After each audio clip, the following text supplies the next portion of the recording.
এটা হচ্ছে কি যে পিওর মাখন। চলো বলি কিভাবে বানানো হলো। তো আসসালামু আলাইকুম সবাইকে। আপনারা সবাই কেমন আছেন? আপনাদের রোজা কেমন কাটছে? অবশ্যই জানাবেন।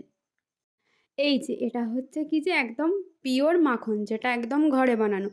এটা প্রায় বাজারে এইটা থেকে যে ঘিটা বার হবে এটার দাম বাজারে প্রায় ১,০০০-১,২০০ টাকা কেজি স্টার্টিং প্রাইস হবে। আর এটা কিভাবে বানানো হয়েছে আমাদের, তো এখন রমজান মাস চলছে, তো গরুর দুধ যেহেতু নেওয়া হয়, দুধের প্রত্যেক দিনের যে ওপরের স্তরটা পড়ে সেটা তুলে একটা ডাব্বার মধ্যে রেখে ফ্রিজে রেখে দেয়। তো এটা প্রায় ১০-১২ দিনকার মতো জমেছে। তারপরে ওটাকে একটা গামলার মধ্যে নিয়ে ফাটতে থাকে, ফেটে ফেটে এই যে ওটা ফাটতে ফাটতে ওটা থেকে পানি ছেড়ে দেবে। এই যে অবশিষ্ট পানিটা ছেড়ে দেওয়া হয়েছে এটাকে আমরা বলবো ঘোল।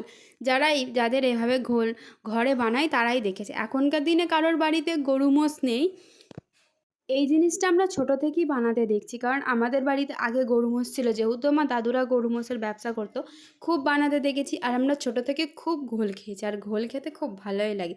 কার কার ভালো লাগে অবশ্যই কিন্তু জানাবে। আর আমার ভিডিও তোমাদের কেমন লাগে অবশ্যই জানাবে।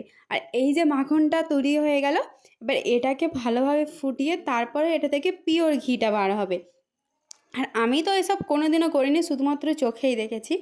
আর আমার এই কাশি মানে কবে যে ভালো হবে পুরোপুরি আমি নিজেও জানি না। তো মা সকালবেলা এই জিনিসটা করেছিল, আর আমি বসে বসে দেখছিলাম, আর মাকে একটু হাতে হাতে আমি হেল্প করছিলাম আর কি। আর এই যে এটা হচ্ছে পিওর ঘোল, এটার মধ্যে না কোনো কিছু মিক্স আছে না কিছু। আর এই যে এর আগের আমি ভিডিওটা নিতে পারিনি, মা তার আগেই চাপিয়ে দিয়েছে ঘি বানাতে। ওই যে মাখনটা ছিল ওইটা দিয়েছে, লেবু পাতা দিয়েছে, অনেকে পান পাতাও দেয়। পান পাতা দিয়েও করে, কারণ এটা একটা সেন্ট আসবে বলে। আর এই যে পিওর ঘরের ঘি এত টেস্টি হয় না, যাদের যাদের বাড়িতে বানায় তা শুধুমাত্র তারাই জানবে। আর এখন তো মগরিবের টাইম হয়ে গেছিলো, যেহেতু ইফতার করবো আর আমরা সবাই রোজা আছি, তার জন্য আমি তাড়াতাড়ি মুখ হাত ধুয়ে নিই। তো আমার ভিডিওটা কেমন লাগলো অবশ্যই